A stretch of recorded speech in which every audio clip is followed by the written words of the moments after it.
ಸುತ್ತಮುತ್ತದ ಊರುಗಳನ್ನ first ಜನ ಇಟ್ಕೊಳ್ತಾರೆ. ಇವ್ರು ಏನ್ ಮಾಡ್ತಾರೆ, ಅಲ್ಲಿರುವ ಧಾರ್ಮಿಕ ಕೇಂದ್ರಕ್ಕೆ ಏನು ಬೇಕಾದ್ರೂ ದೇವಸ್ಥಾನ ಕಟ್ಟಿ ಕೊಡೋದಕ್ಕೆ, ನವೀಕರಣಕ್ಕೆ ಎಲ್ಲರ ಕೊಡುಗೆಗಳು ಇವರೇ. ಇವರು 2,000 3,000 ಮನೆಗೆ ಅಲದು ಯಾರು ಕೊಡೋದಿಲ್ಲ. ಇವರು ಬಂದು 10 ಲಕ್ಷ 5 ಲಕ್ಷ ಕೊಟ್ಟ ತಕ್ಷಣ ನಂದು ಗ್ರಾನೈಟ್ ಫ್ರೀ, ನಂದು ಮರಳು ಫ್ರೀ, ನಂದು ಇದು ಫ್ರೀ ಅಂತ ಹೇಳುವಾಗ ಊರವ್ರ ಜನ ಎಲ್ಲ ಫ್ರೀ ಅವರೊಟ್ಟಿಗೆ. ಯಾಕಂದ್ರೆ ಅವರಿಗೆ ಸುಸ್ತೋಗ್ಬಿಡ್ತದೆ. ಯಾರೋ ಒಬ್ಬ ಮಾಡ್ತಾರಲ್ಲ, ಅವ್ರಿಗೇನು ಭವಿಷ್ಯಗಳ ಬಗ್ಗೆ ಯೋಚನೆ ಮಾಡೋದಿಲ್ಲ. ಆ ದೇವಸ್ಥಾನ ಕಟ್ಟೋದು ಫಸ್ಟ್ ದೇವಸ್ಥಾನ ಮಾಡ್ತಾರೆ. ಅಲ್ಲಿಯ ಶಾಲಾ ಕಾಲೇಜುಗಳ ಅಭಿವೃದ್ಧಿಗೆ ನೆಕ್ಸ್ಟ್ ಕೊಡ್ತಾರೆ.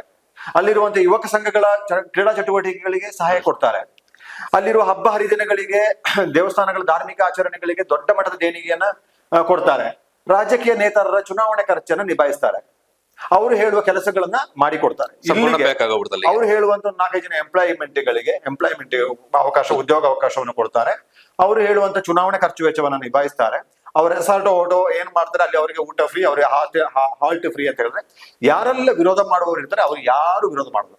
ಸಹಜವಾಗಿ ಒಳ್ಳೆ ಜನ, ಯಾಕಂದ್ರೆ ಅವ್ರು ಒಳ್ಳೆ ಜನ, ಅವ್ರು ನೋಡ್ಕೊಳ್ಳೋದಷ್ಟೇ.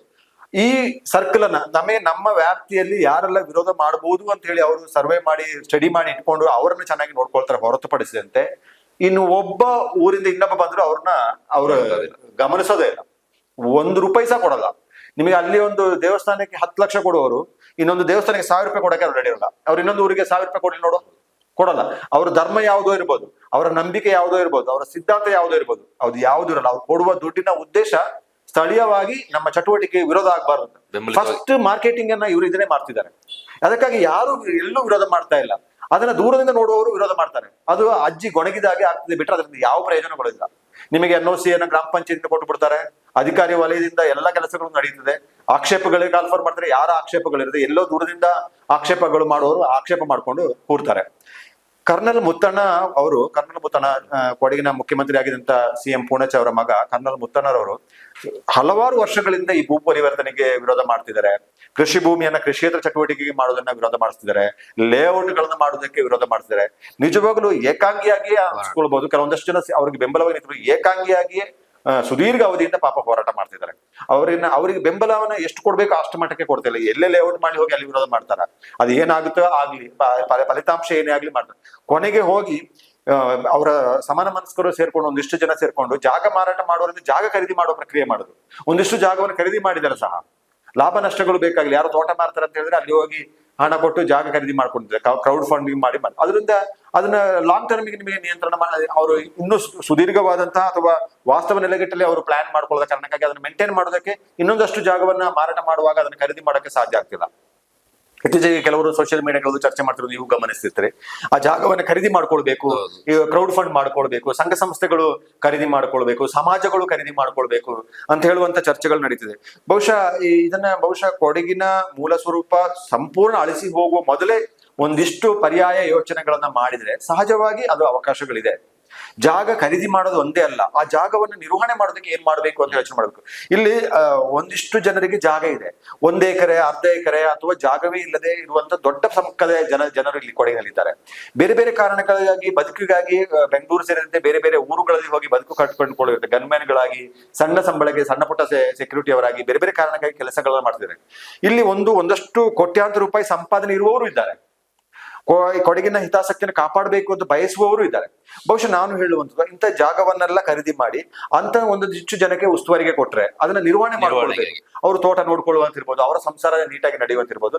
ಅದು ದುರುಪಯೋಗ ಆಗೋದು ನೋಡ್ಕೊಳ್ಬೇಕು. ಇನ್ನು ಒಂದು 5 ಎಕರೆ 10 ಎಕರೆ ಜಾಗವನ್ನು ಖರೀದಿ ಮಾಡಿ ಹೀಗೆ ಮಾಡುವ, ಅಥವಾ ಒಂದಿಲ್ಲದೆ ಹೋದ್ರೆ ಜಾಗವೇ ಇಲ್ಲ ಅಂತ ಹೇಳಿ ಗುರುತಿಸಿರುವವರು, 1 ಎಕರೆ 2 ಎಕರೆ ಜಾಗ ಇರುವವರು, ಈ ತರ ಎಲ್ಲ ಇರುವವರು, ಹಣ ಇರುವವರು, ಬೇರೆ ಬೇರೆ ಮೂಲಗಳಿಂದ ಆದಾಯ ಸಂಪಾದನೆ ಮಾಡಿರುವವರು, ತಮ್ಮ ವೃತ್ತಿಯಿಂದ ಇರ್ಬೋದು, ಉದ್ಯೋಗದಿಂದ ಇರ್ಬೋದು, ಅಥವಾ ತಮ್ಮ ವ್ಯವಹಾರಗಳಿಂದ ಇರ್ಬೋದು, ಬೇರೆ ಬೇರೆ ಸಂಪಾದನೆ ಮಾಡಿರೋದು ಒಂದಿಷ್ಟು ಜಾಗವನ್ನು ಈ ತರದ ಮಾರಾಟ ಮಾಡೋ ಜಾಗಗಳನ್ನ ಖರೀದಿ ಮಾಡಿ 5 ಎಕರೆ 10 ಎಕರೆ ಜಾಗವನ್ನು ಜಾಗ ಇಲ್ಲದವರಿಗೆ ಕೊಟ್ಟು ಅವರೇ ನಡ್ಸ್ಕೊಂಡು ಹೋಗ್ಲಿ, ನಿರ್ವಹಣೆ ಬೇಡ, ಬೇಕಾದ್ರೆ ಅವರೇ ನಡ್ಸ್ಕೊಂಡು ಅವರೇ ಹೆಸರಿಗೆ ಮಾಡಿ. ಅವ್ರ ಸ್ವಂತ ಜಾಗ ಯಾರೋ ಜಾಗದಲ್ಲಿ ಹೆಸರು ಕೆಲಸ ಮಾಡ್ತೀನಿ ಅಂತ ಹೇಳೋ ಭಾವನೆಗಿಂತ ನಿಮ್ ಮ್ಯಾನೇಜರ್ ಆಗಿಯೋ ರೈಟರ್ ಆಗಿಯೋ ಕೆಲಸದವ್ರು ಹೇಳಿದೋಕ್ಕಿಂತ ಅವರೇ ಕೆಲಸ ಮಾಡ್ಲಿ. 1 ಎಕರೆ 2 ಎಕರೆ ಇರುವವರಿಗೆ ಒಂದು 10 ಎಕರೆ ಕೊಡ್ಲಿ, 5 ಎಕರೆ ಕೊಡ್ಲಿ. ಜಾಗ ಅವ್ರ ಹತ್ರನೇ ಇರ್ತದೆ. ಕಮ್ಯುನಿಸ್ಟ್ ಸಿದ್ಧಾಂತ ಏನಿರುತ್ತೆ, ಜಾಗ ಯಾರು ಕೃಷಿ ಮಾಡ್ತಾನೆ ಅಥವಾ ಯಾರು ವ್ಯವಹಾರ ಮಾಡ್ತಾನೆ ಅವನಿಗೆ ಆ ಜಾಗ ಕೊಡ್ತಾರೆ. ಅವ್ರು ಮಾಡುವವರೆಗೆ ಆ ನಂತರ ಅವ್ರು ಬೇರೆಯವರು ಹೋಗ್ತಾರೆ. ಸುಮ್ಮನೆ ಹಿಡುವಳಿ ಬಿಡೋದಿಲ್ಲ. ಅದೇ ರೀತಿಯಲ್ಲಿ ಆ ಪ್ರಕ್ರಿಯೆಗಳು ಮಾಡುದು ಎಲ್ಲ ಆಂಗ್ಲಲ್ಲಿ ಯೋಚನೆ ಮಾಡ್ಬೇಕು. ಇವತ್ತು ನೀವು ಜಾಗ ಖರೀದಿ ಮಾಡಿ ಬನ್ನಿ ಅಂತ ಹೇಳಿದ್ರೆ ಯಾರು ಬರಲ್ಲ. ಈಗ ಕೊಡೋ ಸಮುದಾಯನ ತಗೊಂಡ್ರೆ ಕೊಡೋ ಸಮುದಾಯರು ಹೋಗಿ ಕೊಡೋ ಸಮುದಾಯರ ಹತ್ರ ಕೆಲಸ ಮಾಡಕ್ಕೆ ರೆಡಿ ಇರಲ್ಲ, ಇನ್ನೊಂದು ಹೋಗಿ ಹೊರಗೆ ಹೋಗಿ ಕೆಲಸ ಮಾಡಕ್ಕೆ ರೆಡಿ ಇರ್ತಾರೆ. ಬೇರೆ ಬೇರೆ ಮನಸ್ಥಿತಿಗಳು ಇರ್ತಾರೆ, ಅಥವಾ ಅವ್ರನ್ನ ಕಮ್ಮಿ ಸಮಾಜದಲ್ಲಿ ಕಮ್ಮಿ ಅಂತ ಕನಿಷ್ಠ ತರದಲ್ಲಿ ಕನಿಷ್ಠ ರೀತಿಯಲ್ಲಿ ನೋಡ್ತಾರೆ ಅಂತ ಫೀಲ್ ಇರ್ಬೋದು. ಅವ್ರ ಭಾವನೆಗಳು ಧಕ್ಕೆ ಆಗಿದೆ, ಕಷ್ಟಪಟ್ಟರು ಪರವಾಗಿಲ್ಲಪ್ಪ, ಇನ್ನೊಬ್ಬರ ಹತ್ರ ಕೈ ಕೆಳಗೆ ಇರೋದು ಬೇಡ ಅಂತ ಹೇಳಿ ಫೀಲ್ ಇರ್ಬೋದು. ಅವರ ಭಾವನೆನೂ ಅರ್ಥ ಮಾಡ್ಕೊಳ್ಬೇಕು. ಈ ಜಾಗವನ್ನ ಉಳಿಸ್ಕೊಳ್ಬೇಕು ಅಂತ ಹೇಳಿದ್ರೆ ಲಾಂಗ್ ಟರ್ಮಿಗೆ ಏನೆಲ್ಲ ಮಾಡ್ಬೇಕು ಅಂತ ಹೇಳೋದು ಯೋಚನೆ ಮಾಡ್ಬೇಕು. ಕೃಷಿ ಭೂಮಿಯನ್ನು ಫಸ್ಟ್ ಉಳಿಸ್ಕೊಳ್ಬೇಕು. ಕೃಷಿಯನ್ನ ಲಾಭ ಅಂತ ಹೇಳೋದು ಯೋಚನೆ ಮಾಡಕ್ ಹೋಗ್ಬಾರ್ದು. ಹಿಂದೆ ನಾನು ಸಾಕಷ್ಟು ಬಾರಿ ನಾವು ಚರ್ಚೆ ಮಾಡುವಾಗ ಹೇಳಿದ್ದೀವಿ, ಹಿಂದೆ ಕೃಷಿ ಮಾಡ್ತಿರುವ ಸಂದರ್ಭದಲ್ಲಿ ಭತ್ತ ಪ್ರಮುಖ ಆದಾಯವಾಗಿದ್ದ ಸಂದರ್ಭದಲ್ಲಿ ಎಲ್ಲ ಕೂಡು ಕುಟುಂಬದ ತರ ಇದ್ರು. ಒಬ್ಬನ ಗದ್ದೆಯಲ್ಲಿ ಊರ ಅಕ್ಕಪಕ್ಕದವರು ಎಲ್ಲ ಬಂದು ಕೆಲಸ ಮಾಡೋರು, ಮುಯ್ಯಾಳು ತರ ಹೋಗ್ತಿದ್ರು. ಈಗ ಮುಯ್ಯಾಳು ಎಲ್ಲಿದೆ? ಕೆಲಸ ಮಾಡೋರು ಇಲ್ಲ, ಕೆಲಸವೇ ಮಾಡೋದಿಲ್ಲ. ಬಹುತೇಕ ಹಿಡುವಳಿದಾರರು ಇವತ್ತು ಕೆಲಸ ಮಾಡೋದೇ ಇಲ್ಲ. ಬಂದ ಸಂಪಾದನೆ ಬಹುತೇಕ ಇವತ್ತು ಒಳ್ಳೆಯ ದರ. ಆ ಹಿಂದೆ ಇಷ್ಟು ಮಾರ್ಕೆಟ್ ಅಲ್ಲಿ ದರ ಇರ್ಲಿಲ್ಲ, ಕಾಫಿಗೆ ಇಷ್ಟು ದರ ಇರ್ಲಿಲ್ಲ, ಭತ್ತಕ್ಕೂ ಇಷ್ಟು ದರ ಇರ್ಲಿಲ್ಲ. ಆವಾಗ ಏನು ಹೊರೆ ಅಂತ ಅನಿಸ್ತಾ ಇರ್ಲಿಲ್ಲ. ಯಾಕೆ ಹೊರೆ ಅಂತ ಅನಿಸ್ಲಿಲ್ಲ ಅಂದ್ರೆ ಕಾರ್ಮಿಕರನ್ನ ಬಳಸೋ ಅವಲಂಬನೆ ಹೆಚ್ಚಿರ್ಲಿಲ್ಲ. ಸ್ವತಃ ಅವರೇ ಕೆಲಸ ಮಾಡ್ತಾ ಇದ್ರು, ತರಕಾರಿಯನ್ನು ಅವರೇ ಬೆಳೀತಿದ್ರು. ಇವತ್ತು ಪ್ರತಿಯೊಂದನ್ನು ಖರೀದಿ ಮಾಡ್ಬೇಕು. ಇವತ್ತು ಜೀವನ ನಿರ್ವಹಣೆಗೆ ಹೊರೆ ಆಗ್ತಿರೋದು ಅಕ್ಕಿಯಿಂದ ಹಿಡಿದು ತರಕಾರಿಯಿಂದ ಹಿಡಿದು ಪ್ರತಿಯೊಂದನ್ನು ಖರೀದಿ ಮಾಡ್ಬೇಕು. ಹೌದು, ಮಾಂಸಗಳು ಸಹ ಹಿಂದೆ ಅವರೇ ಬೇಕು. ಕೋಳಿನ ಸಾಕ್ತಿದ್ರು, ಹಂದಿ ಸಾಕ್ತಿದ್ರು, ಕುರಿ ಸಾಕ್ತಾ ಇದ್ರು. ಎಲ್ಲವನ್ನ ಸಾಕಿ ಅವ್ರಿಗೆ ಏನೆಲ್ಲ ಬೇಕು ಎಲ್ಲವನ್ನ ಅವರೇ ಮಾಡ್ತಾ ಇದ್ರು. ಹೊರಗೆ ಅಂತ ಹೇಳೋದು ಅವಲಂಬಿತ ಇಲ್ಲ. ವರ್ಷಕ್ಕೊಂದ್ಸಲ ಬಟ್ಟೆ ಮಾಡಿದ್ರೆ ದೊಡ್ಡ ವಿಚಾರ ಬಹುತೇಕ ಜನರಿಗೆ, ಅದೇ ಅವರಿಗೆ ಸಂಭ್ರಮ. ಈಗ ಹಾಗೆ ಇಲ್ಲ. ನಿಮಗೆ ಒಂದು ಮದುವೆಗೆ ಒಂದು ಬಟ್ಟೆ, ಅದು ತೀರಾ ವೈಯಕ್ತಿಕವಾಗಿ ಚರ್ಚೆ ಮಾಡಿ ಹೇಳ್ಬಿಡ್ತಾರೆ. ನಾವು ಕೆಟ್ಟ ಉದ್ದೇಶಕ್ಕೆ ಹೇಳ್ತಿಲ್ಲ. ಅದನ್ನ ಬದಲಾಗ್ತಾ ಹೋಗ್ತಾ ಇದ್ರೆ ಜೀವನ ಕ್ರಮ ಬದಲಾಗಿದೆ. ಇವಾಗ ಕಾರ್ಮಿಕರು ಕೆಲಸ ಮಾಡುವುದನ್ನ ನೋಡಕ್ಕೆ ಹೋಗದಷ್ಟು ಮಾಲೀಕರಿದ್ದಾರೆ. ಈಗ ಅವರು ಕೆಲಸ ಮಾಡೋದು ಬಹುತೇಕ ಹೋಯ್ತು, ಮಾತ್ರ ಕೆಲಸವನ್ನ ನೋಡಕ್ಕೆ ಹೋಗದವ್ರು ಇದ್ದಾರೆ. ಏನಾಗ್ತಿದೆ ನೋಡೋದ ಪರಿಸ್ಥಿತಿಯಲ್ಲಿ ಇದ್ದಾರೆ. ನಮಗೆ ಎಷ್ಟು ಸಂಪಾದನೆ ಬರ್ತದೆ ನೋಡೋದ್ರಿಂದ ಎಷ್ಟೋ ಜನ ಲೀಸ್ಗಳಿಗೆ ಕೊಟ್ಬಿಟ್ಟಿದ್ದಾರೆ. ಏನೋ ತೋಟ ನಡ್ಕೊಂಡು ಹೋದ್ರೆ ಸಾಕು ಅಂತ ಹೇಳುವ ರೀತಿಯಲ್ಲಿ ಹೋಗ್ತಿದೆ. ಇದೆಲ್ಲೋ ಮುಂದೊಂದು ದಿನ ತಮಗೆ ಮರಳಿ ಬರಕ್ಕೆ ಸಾಧ್ಯ ಆಗೋದಿಲ್ಲ, ಅವರಿಗೆ ಹೋಗ್ಬಿಡ್ತಾರೆ. ಕೊನೆಗೆ ನಿಮ್ಮ ತೋಟವನ್ನ ಲೀಸ್ ತಗೊಳ್ತಿರುವವನೇ ಅದನ್ನ ಖರೀದಿ ಮಾಡುವ ಹಂತಕ್ಕೆ ತಲುಪ್ತಾರೆ. ಸಾಕೆ ಆಗ ದುಡಿತಾರೆ, ಶ್ರಮ ಆಗ್ತಾರೆ, ಸಂಪಾದನೆ ಬರುತ್ತೆ, ಆದಾಯ ಬರ್ತದೆ. ಸಹಜವಾಗಿ ಅವನಿಗೆ ಆರ್ಥಿಕ ಸಂಪತ್ತು ಇರುತ್ತೆ, ಅವನು ಖರೀದಿ ಮಾಡಕ್ಕೆ ರೆಡಿ ಇದ್ದಾನೆ. ನಾನು ಹೇಳಿದೇನೋ ಇಲ್ಲೇ ಗೊತ್ತಿಲ್ಲ, ಇನ್ನೊಂದೆಲ್ಲೋ ಹೇಳ್ತಿದ್ದ ಇಲ್ಲಿ ನಮ್ಮ ಈ ಕಾರ್ಯಕ್ರಮದಲ್ಲಿ ಹೇಳಿದ. ಈ ತೋಟ ಒಂದ್ಸಲ ಕಚಡ ಮಾಡೋದಕ್ಕೆ ಜನರನ್ನ ಬನ್ನಿ ಅಂತ ಹೇಳಿದ್ರಂತೆ, ಅಸ್ಸಾಂ ಲೇಬರ್ನ. ಆಗ ಅವ್ರು ಹೇಳಿದ್ರಂತೆ, ನಿಮಗೆ ಕಷ್ಟ ಆಗೋದ್ರೆ ಲೀಸಿಗೆ ಕೊಡಿ ಅಂತ ಹೇಳಿದ್ರು. ನಾವು ಕಚಡ ಬರೋಕೆ ಬೇಡ, ನಿಮಗೆ ತೋಟ ಕಷ್ಟ ಲೀಸ್ ಕೊಟ್ಬಿಡಿದ್ರು. ಅವ್ರಿಗೆ ಆಶ್ಚರ್ಯ, ನೀವು ಲೀಸ್ ಮಾಡ್ತೀರಾ? ಈಗಾಗಲೇ 4-5 ತೋಟ ನಾವು ಮಾಡ್ತೀವಿ, ಲೀಸ್ ತಗೊಂಡಿದೀವಿ ಅಂತ ಹೇಳಿ. ಅಲ್ಲಿ ಅವರ ಊರಿನಲ್ಲಿ ಕೆಲಸವೇ ಇಲ್ಲದೆ ವಾರಕ್ಕೆ 2 ದಿನ ಕೆಲಸ, 150 ರೂಪಾಯಿ ಕೂಲಿ ಅಂತ ಹೇಳಿ ಬದುಕಿಗಾಗಿ ಬಂದವರು. ಕೂಲಿ ದೊಡ್ಡ ಸಿಕ್ಕಿದ್ರು, 300 ರೂಪಾಯಿ ಸಿಕ್ಕಿದ್ರು ದೊಡ್ಡ ವಿಚಾರ ಅಂತ ಅನಿಸ್ತು. ಅಲ್ಲಿಂದ ಅವರು ಬಾಡಿಗೆ ಮನೆ ಮಾಡ್ಕೊಂಡು ಮಾಡಿದ್ರು. ಈಗ ನನಗೆ ಬಾಡಿಗೆ ಮನೆ ಮಾಡಿದ್ರೆ 400, 500, 600 ರೂಪಾಯಿ ಕೂಲಿ ಸಿಗುತ್ತೆ, ಅದು ಲಾಭ ಆಗುತ್ತೆ ಅಂತ ಗೊತ್ತಾಯ್ತು ಅವರಿಗೆ.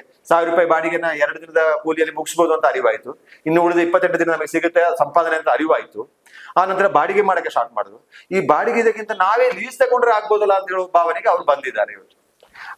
ಅದು ಇನ್ನೇನಾಗುತ್ತೆ, ಅವರು ಖರೀದಿದಾರರು ಆಗುವಂತ ಚಾನ್ಸಸ್ ಇತ್ತು. ಅವ್ರ ಹಣ ಬರ್ತದೆ, ನೀವು ಬೈಯರ್ ಒಳ್ಳೆ ರೇಟ್ ಕೊಡಕ್ಕೆ ಅವ್ರಿಗೆ ಗೊತ್ತಿರ್ತಾರೆ. ಅವರಿಗೆ ಆ ತೋಟದ ಎಲ್ಲವೂ ಗೊತ್ತಿರ್ತದೆ, ಅದರ ಖರ್ಚು ಎಷ್ಟಾಗುತ್ತೆ ಗೊತ್ತಾಗುತ್ತೆ, ಅದರ ಆದಾಯ ಎಷ್ಟಾಗುತ್ತೆ ಅಂತ ಗೊತ್ತಾಗುತ್ತೆ. ಸ್ಪಷ್ಟವಾದ ಅರಿವು ಅವರಿಗೆ ಇರ್ತದೆ. ಎಲ್ಲೋ ಹೊರಗೆ ನೆಲೆಸಿದಂತೆ ಹಿಂದಿನ ಹಿಡುವಳಿದಾರರಿಗೆ ಏನೇನು ಇರಲ್ಲ. ಅಜ್ಜಿ ತರ ಗೊಣಗಬೇಕಷ್ಟೇ. ಕೊಡಗು ನಾವಿರುವಾಗ ಹಂಗೆ ಇತ್ತು, ನಮ್ಮ ಅಜ್ಜಿ ಇರುವಾಗ ಹಿಂಗೆ ಇತ್ತು ಅಂತ ಹೇಳಿ ಗೊಣಗಬೇಕಾದ ಬಿಟ್ರೆ ಬೇರೆ ಏನೂ ಆಗೋದಿಲ್ಲ. ಈ ಪ್ರಕ್ರಿಯೆಗಳು ಕೊಡಗಿನ ಮೂಲಕ್ಕೆ ಧಕ್ಕೆ ಆಗುವ ರೀತಿಯಲ್ಲಿ ಆಗ್ತಾ ಇದೆ. ಮೊನ್ನೆ ನೋಡ್ತಾ ಇದ್ದೆ, ಯಾರನ್ನ ಉದ್ದೇಶ ಮಾಡಿ ಹೇಳಿದ್ರು, ಹೋಮ್ ಸ್ಟೇ ರೆಸಾರ್ಟ್ ಅಸೋಸಿಯೇಷನ್ ಅಧ್ಯಕ್ಷರು ಎಚ್ಚರಿಕೆ ಕೊಟ್ಟರು. ಈ ಪ್ರವಾಸೋದ್ಯಮದ ಬಗ್ಗೆ ಬೇಕಾಬಿಟ್ಟಿ ಚರ್ಚೆ ಮಾಡ್ತಾರೆ. ಇವರು ಈ ಚರ್ಚೆ ಮಾಡೋದನ್ನ ನಿಲ್ಲಿಸದಿದ್ದರೆ ಹೋಗಿ ನಾವು ಕಾನೂನು ಕ್ರಮ ತೆಗೆದುಕೊಳ್ತೀವಿ ಅಂತ ಹೇಳ್ತಾರೆ. ಕೊಡಗಿನ ಹಿತಾಸಕ್ತಿಗೆ ಧಕ್ಕೆ ಆಗುವಾಗ ಇದೇ ಗಟ್ಟಿ ಧ್ವನಿ ನಿಮ್ಮಿಂದ ಬರ್ಬೇಕಾಗಿತ್ತು. ಇದೇ ಗಟ್ಟಿ ಧ್ವನಿ ಬರ್ಬೇಕಾಗುತ್ತೆ.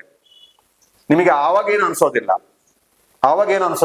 ಪ್ರವಾಸೋದ್ಯಮದಿಂದನೇ ಕೊಡಗು ನಿಂತಿದೆ ಅಂತ ಹೇಳುವ ಭ್ರಮೆ ಸೃಷ್ಟಿ ಮಾಡುವಂತ ಅಗತ್ಯತೆಗಳಿಲ್ಲ. ಪ್ರವಾಸೋದ್ಯಮದಿಂದ ಕೊಡಗಿನ ಹೆಸರಿಗೆ ತಂದಿರುವ ಕಳಂಕವನ್ನ ಅಳಸಕ್ಕೆ ಹಾಕೋದಿಲ್ಲ ಅಂತ ಹೇಳೋದು ಅರಿವು ನಿಮಗೆ ಇರ್ಬೇಕಾಗತ್ತೆ. ಇವರ ಈ ಆಸಕ್ತಿ ಅಲ್ಲಿರ್ಬೇಕು. ಅಲ್ಲಿ ಏನು ಅವರಿಗೆ ಆವಾಗ ರಕ್ತ ಹೆಪ್ಪುಗಟ್ಟೋಗಿದೆ, ಆವಾಗ ಬಿಸಿ ಯಾರು ಇಲ್ಲ.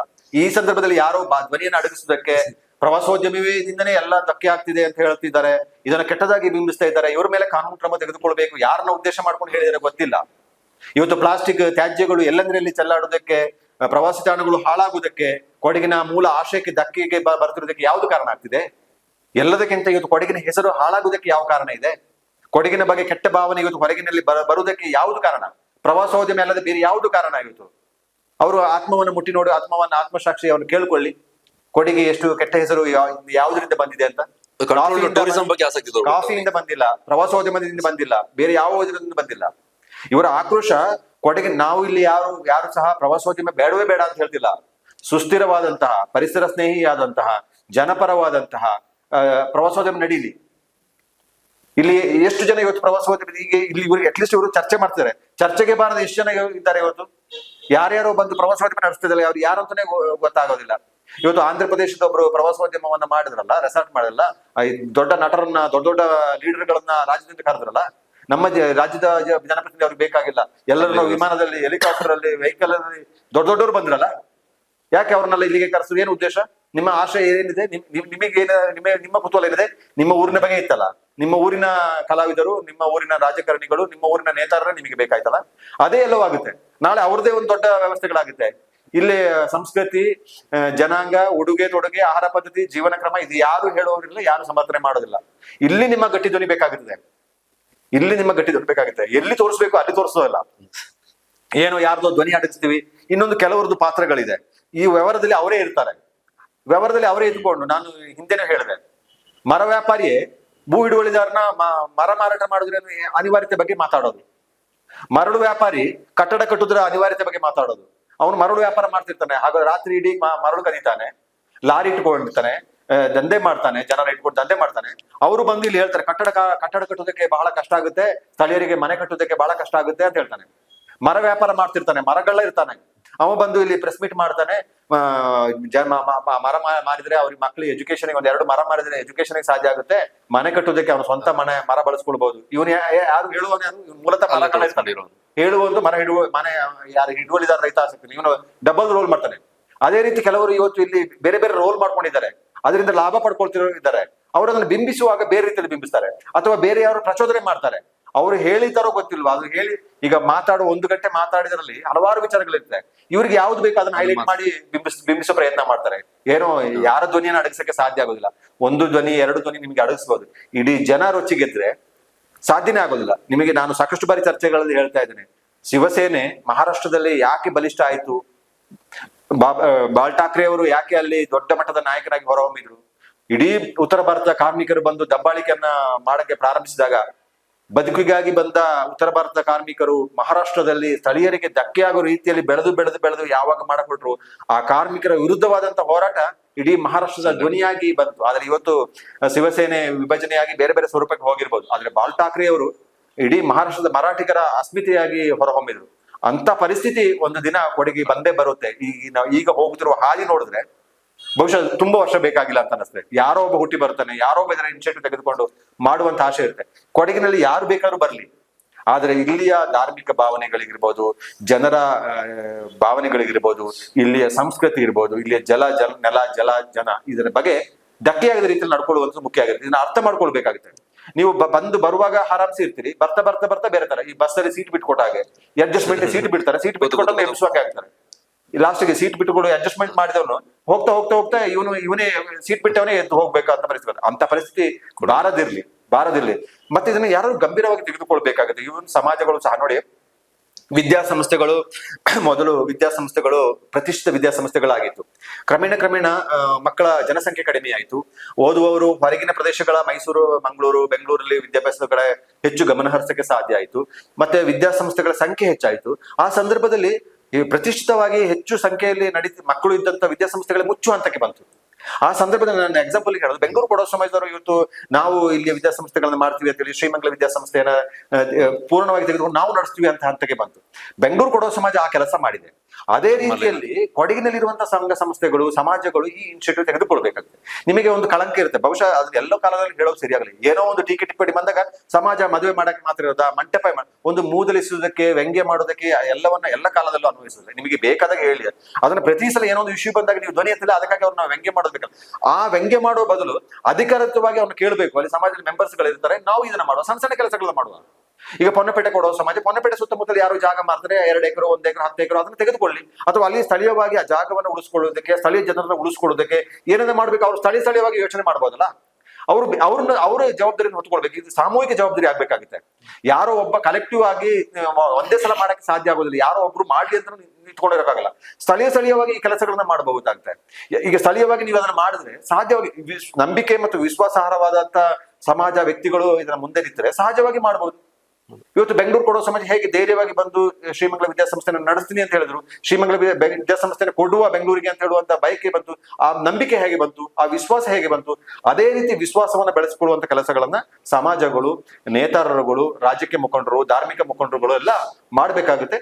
ಕೊಡಗಿನ ಮೂಲ ಸ್ವರೂಪ ಈ ಒಂದು ಪ್ರಕೃತಿಯ ಸೊಬಗನ್ನ ಉಳಿಸ್ಕೊಳ್ಬೇಕಾದ್ರೆ, ಇಲ್ಲಿಯ ಸಂಸ್ಕೃತಿ ವಿಶೇಷವಾದಂತಹ ಸಂಸ್ಕೃತಿಯನ್ನು ಉಳಿಸ್ಕೊಳ್ಬೇಕಾದ್ರೆ, ವೈವಿಧ್ಯತೆಯಲ್ಲಿ ಏಕತೆ ಇರುವಂತ ಹೇಳುವಂತಾಗಿ ಈ ಕೊಡಗಿನ ವೈವಿಧ್ಯತೆಯನ್ನು ಉಳಿಸ್ಕೊಳ್ಬೇಕಂತ ಹೇಳಿದ್ರೆ ಸರ್ಕಾರಗಳಿಗೂ ಅದರ ಬಗ್ಗೆ ನಿರ್ಧಾರಗಳು ಇರ್ಬೇಕಾಗುತ್ತೆ.